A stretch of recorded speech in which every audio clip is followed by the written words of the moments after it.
Hi,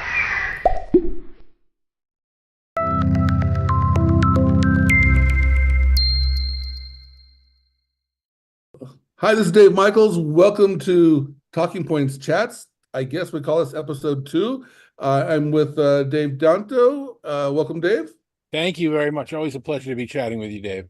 And today's topic, Dave, you're in the honeymoon period since this is your first month with Talking Points, but you might find this surprising.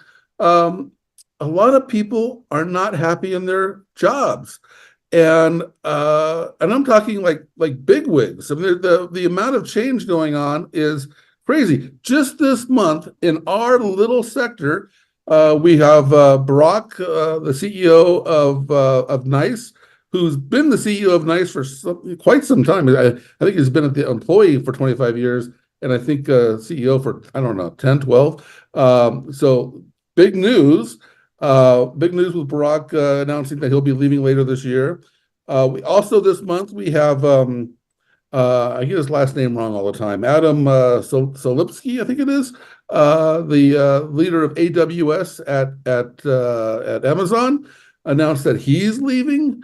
We saw Jeff Lawson leave Twilio. I mean, Jeff's one of the few founders we have in our enterprise comm sector, and he's leaving Twilio, or he left Twilio. I think that was 2 months ago. Also this month we have Anthony Bartolo, who's I assumed he was heir apparent at bandwidth.com, and he's leaving. And so, and it's not just our sector either. I think you've got some stats on what's going on in the Yeah, and I'd question whether or not it's happiness or an unhappiness in this case, but the number of CEO changes that are happening at U.S. companies are at record. It's a record month this year. It's record year over year. I mean, they had 248 U.S. CEOs in February. That's 28%.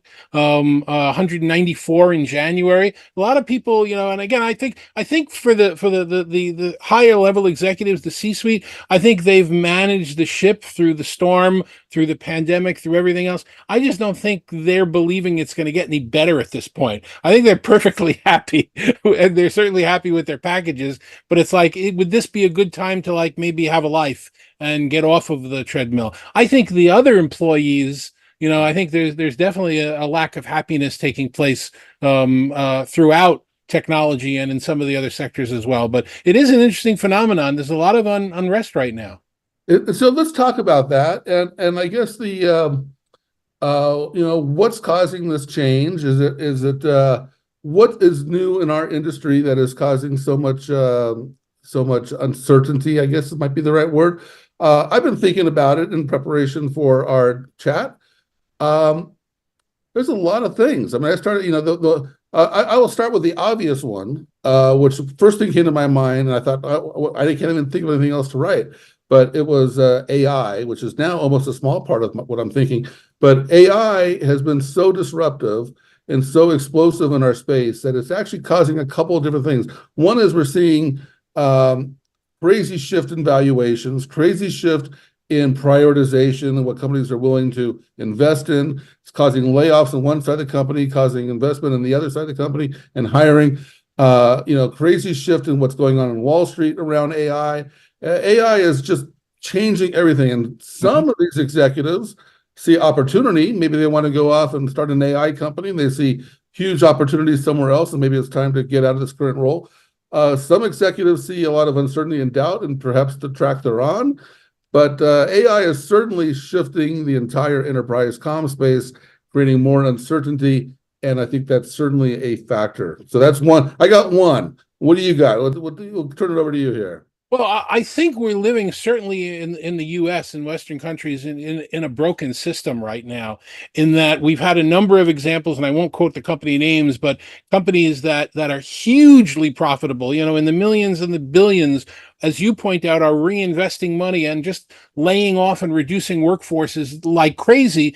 And the result of that is the stocks are going up. And in some cases, the CFOs that actually help make the decision are cashing out and leaving. So there's definitely a break there that needs to be fixed legislatively. And in our current political, maelstrom, which we won't get into now, nobody's going to fix anything anytime soon.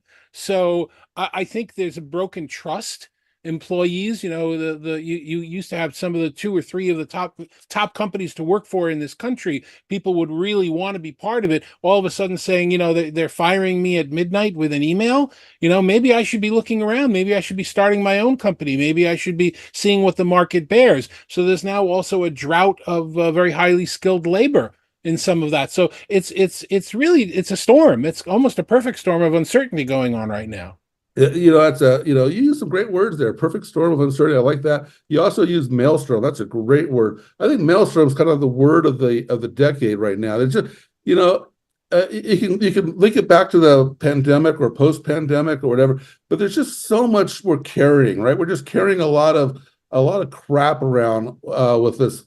Nobody even knows where they're supposed to work. You don't know if you're supposed to be arguing for work at home or return to the office. If you say you want to go back to the office, your colleagues say, well, you're crazy, you should work from home. If you say you want to work from home, you get all lonely. It's like there's like all these things that we didn't even question or think about are now part of this baggage we're carrying around, and it's wearing us out. We're exhausted.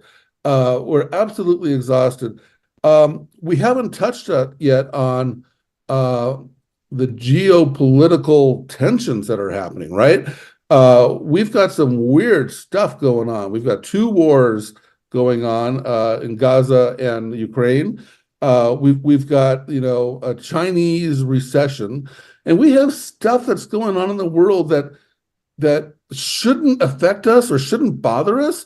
But for as long as I've been alive, no one in my family or anyone I knew about cared about shipping containers. That was just something that was somebody else's problem. And now every week there's either pirates or a ship stuck in a canal, or the Panama Canal is having a drought and they have to slow things down. I mean, and ships are going around the Horn. It's like all this stuff is so fragile. In the last month, we've had 2 bridges fall on ships. It's things that have never happened in our lifetime. Infrastructure's crumbling. It's just stuff that we have to carry, and you touched on these shortages, and so now I'm talking about supply lines and supply, but everything just feels so fragile. Everything, there's no confidence in anything right now. You talked about trust. Brands that have been trustworthy for long periods of decades and decades are not trustworthy. There's doubt about our political leaders, and when they this happened, this probably peaked during the pandemic, but can we trust what they're telling us? And there's just we got an election year coming up, and that's not adding to it. And actually, that election year, I'm gonna just touch on that one for a moment. As you know, I'm active in following an EV community closely. Part of the issues in EVs right now is that who's going to be president, because Biden seems to be pro EV and Trump seems to be anti EV, and so there's a lot of concern about what's going to happen to the EV ecosystem if Trump wins, and what's going to happen if Biden wins. I mean, it's just there's like so much uncertainty, so many things that are making people uneasy right now. I think that the unease is something that's permeating what we do right now. There isn't a lot of that feeling like, that relief that we had. I've always talked about how our industry, enterprise communications, they should have had a parade for us. I mean, obviously they should have had a parade for all the doctors and nurses and first responders after the pandemic for what they went through. But you know what? Companies didn't go out of business. They were, in fact, in many cases, profitable and stable. And that was all because of the collaboration systems and communication and all the things that we did. And rather than really say, hey, nice job, everybody, really good going, what we heard from most organizations is, I'm glad you got us through that. Now let's go back to everything the way it was. So there's a little bit of this weird feeling like, didn't we learn anything through this process? Are we just going back? And then, in employees' minds, you get, are we going back because it is really the right thing to do? Or are we going back because it's a caste system and people want to go back to their roles? And, you never know what to do. Trust is broken. And I'm not sure what we're going to do to fix that. I mean, I'll quote a friend of both of ours, Gary Sorrentino, the CIO of Zoom, likes to say that when he speaks to CIOs, he asks them if they would consider hiring an employee that they didn't trust. And they said, absolutely not. They would never hire somebody that they don't trust. And they say, well, if you do hire them because you trust them, how come as soon as you hire them, you stop trusting them? And now, you're putting in click monitoring, and now you're putting, card swipes on the doors to make sure they're in. And we're going to have to somehow either all go work for ourselves and not work for big companies anymore, or rebuild this concept of trust and how we all need to work together and succeed together. And I know it's a point I've written about and you've written about as well, and I'm a stickler for it. As we're losing people in the workforce, the companies that are cutting them are losing the ability to sell hardware and sell licenses. And it gets to a point in any industry where if they're if you've outsourced all of the manufacturing of the clothing, and therefore nobody can buy your clothes, you're not going to be able to stay in business. So I don't know when we break that cycle, but it's definitely something I'm looking out for. Yeah, so you take all these factors together, uncertainty is high, stress is high, people are less confident in the trajectory they were on, they see new opportunities emerging. And so this is all creating turbulence and opportunity, in our sector. We haven't, there's so many more. We've hit some big ones. Um, uh, financial crisis. I mean, last year last year we saw banks, we saw U.S. banks crash, right? And we nobody knows what's going on with interest rates. Nobody's going on knows what's going on with inflation rate. Inflation hasn't been an issue since the 70s in this country, and so inflation's a problem. Nobody knows where to put their money. Nobody knows what to do with the stock market. There's just so much stress there, and there's this, the crypto market is the only one that seems to be doing well, but it's all, I'm not going to make it. Is what the feeling, people are saying, I'm not going to make it just saving money anymore. I have to do something else. I have to figure out how to get into a startup and, whatever. So there's just less confidence in almost anything that we used to rely on. And I think Um, you've answered the first question that you asked today, which is why are so many people in the C-suite leaving? You get to a certain point in your career where you say, you know what, if I take my chips off the table, I'm going to be okay for the rest of the game. And that's where it is. And the people that are just coming into the workforce now, that used to be able to buy a home, can't afford homes, can't afford rents. It's you're right. The economic piece of this is changing, and as a society, we're not changing fast enough I, to I just accommodate. saw an article, I think it was actually in the Wall Street Journal, that actually said that it is now more logical for I don't know which generation it was, the younger generation to rent than buy property. That is the first time I've seen that in my lifetime. And it's always been get your degree, get a job, and buy a house. I mean, that's the way it's supposed to work. And now it's like, no, for the first time ever, it's like, don't buy a house right now. And one of the reasons housing has gotten so expensive, I was listening to another podcast on this. Um, Obviously, the cost of the house has gone up.